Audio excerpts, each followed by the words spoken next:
আসসালামু আলাইকুম। আমি এখন যে বেবিটা ম্যানেজ করব সেটা হচ্ছে স্পাইনা বাইফিটা বা ম্যানগুসিলি বেবি। বেবিটা জন্মগত ত্রুটি নিয়ে জন্মিয়েছে। এটা গর্ভাবস্থায় যখন মায়ের ফলিক অ্যাসিড ডেফিসিয়েন্সি অথবা ডায়াবেটিস মেলাইটাস বা কিছু এনভায়রনমেন্টাল ফ্যাক্টর আছে, এই কারণে এই সমস্যাটা হয়ে থাকে। এটা মূলত স্পাইনাল যে আমাদের স্পাইন আছে বা বাটিব আছে, সেটা জন্মগতভাবে যখন ফিউশন ঠিকমতো না হয়, এখানে যদি গ্যাপ থাকে তাহলে সেখান দিয়ে আমাদের যে ব্রেনের থেকে একটা স্নায়ু বের হয়, যে স্পাইনাল কর্ড বলি, সেটা বের হয়ে আসে। এটাকে আমরা মেনগুসিলি বা স্পাইনাল বাইফিটা বলে থাকি। বেবিটাকে আমি বরাবরের মতো সুন্দর করে ড্রাইভিং করে আর আমলিকাল কর্ডটা সেটা আমরা আমলিকাল কর্ড ক্ল্যাম্প দিয়ে ক্ল্যাম্প করে আমি এটা কেটে নিচ্ছি। এটা কেটে দিলাম। এখন বেবিটাকে আমি একটা হেক্সি কর্ড দিয়ে বাচ্চার স্টাইল করে দিব। একটা হেক্সি কর্ড দিয়ে দিলাম, একটা অ্যান্টিসেপটিক সলিউশন। তারপর বাচ্চাটাকে সুন্দর করে ড্রাই করে নিব। ড্রাই করে দিচ্ছি। ড্রাই করার পর বাচ্চাকে লেফট হ্যান্ডার পজিশনে রাখবো এবং এটা হচ্ছে এই দেখেন স্পাইনাল বাইফিটা বা ম্যানগুসিলি। বাচ্চা ওয়েট নিয়ে আমি বাচ্চাটাকে সুন্দর করে ড্রাই করে রেখে দিলাম এবং লেফট হ্যান্ডার পজিশন।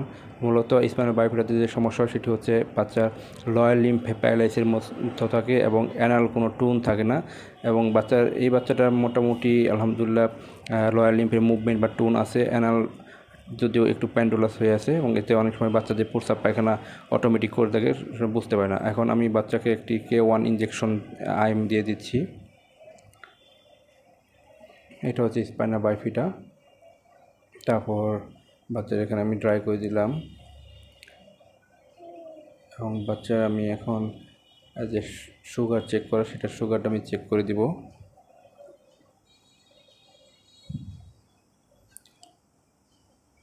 আচ্ছা, সুগার চেক করার পর আমি একটা ওজি টিউব দিয়ে বাচ্চার যে খাদ্যনালী সেটা ঠিক আছে কিনা দেখবো। আমি স্টোমাকে বা পাকস্থলীতে আমি এই টিউবটা দিয়ে দিলাম এবং বাচ্চা অনেক সময় এই বেবিটা মিকোনিয়াম স্টেন ছিল, অর্থাৎ পায়খানা করে ফেলছিল পেটে। আমি সেইখানে ময়লাগুলো বের করে দিব, অর্থাৎ বাচ্চা যে পায়খানা করে খেয়ে ফেলে সেগুলো আমি বের করে দিচ্ছি।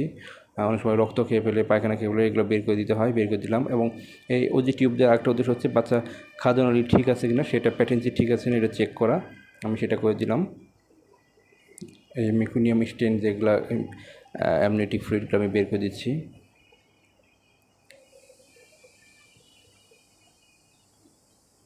এরপর বাচ্চা সুন্দর করে আমি ড্রাই করে দিচ্ছি। এই স্পাইনাল বাইফিটা এটা স্কিন আছে, এটা তো একেবারে ম্যানগুসিলি বলা হয়। এটার ম্যানেজমেন্টের জন্য আমি বাচ্চার বাবাকে ডেকে নিয়ে আসছি। এনে বাচ্চার এটা যে সমস্যাটা দেখালাম এবং তাকে প্রপারলি কাউন্সেলিং করলাম। এর ট্রিটমেন্ট প্ল্যান, ম্যানেজমেন্ট, কী কমপ্লিকেশন হতে পারে সব কিছু আমি বলে দিলাম ওনাকে। বলার পর আমি এই বাচ্চাটা যাতে এই স্পাইনাল বাইফিটা বা ম্যানগুসিলটা ফেটে না যায়, এখান থেকে লিক না হয়, এখান থেকে লিক হয়ে স্পাইনাল ফ্লুইড বের না হয়, সেজন্য আমি এটাকে সুন্দর করে সুপ্রাটলি দিয়ে স্টেরাইল যে ভাবে আমি এটাকে করে দিব, ড্রেসিং করে দিচ্ছি সুন্দর করে।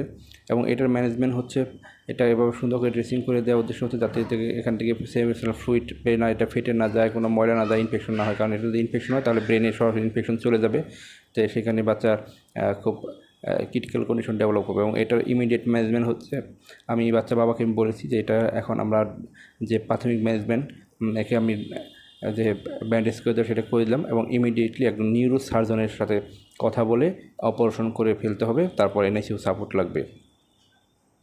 অনেক সময় এনআইসিউ সাপোর্ট নাও লাগতে পারে, বাট নিয়ম হচ্ছে এনআইসিউ যেখানে সাপোর্ট আছে সেখানে একজন নিউরো সার্জনের তত্ত্বাবধানে এনআইসিউ সাপোর্টে এটাকে অপারেশন করতে হয়।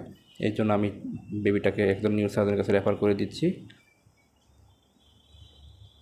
ভালো করে আমি এটাকে ড্রেসিং করে দিলাম যাতে বাচ্চার প্রস্রাব পায়খানা এখানে না যায় এবং বাচ্চাকে যথাযথভাবে সুন্দর করে ড্রাই করে এটাকে আমি র্যাপিং করে দিচ্ছি।